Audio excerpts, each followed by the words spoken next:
ये है 24 इंची में एलईडी टीवी। इसमें प्रॉब्लम है कि पिक्चर तो बन रहे हैं, जो भी इसमें सॉन्ग प्ले कर रहे हैं, मूवी बिल्कुल चल रहा है, लेकिन यहाँ पे साउंड नहीं आ रहा है।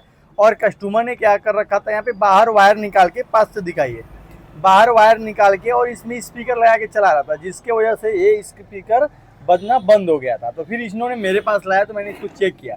तो मैं यहाँ पे स्पीकर लगाना सिखाऊंगा, और इसको बिल्कुल डिटेल में जिनको सीखना है और करना है, या तो मेरे चैनल को ज्वाइन कर लें, राधे इलेक्ट्रिक यूट्यूब चैनल है, जहाँ पे जाके सब्सक्राइब कर लें, वहाँ पे डिटेल में आपको सीखने को वीडियो मिलेगा।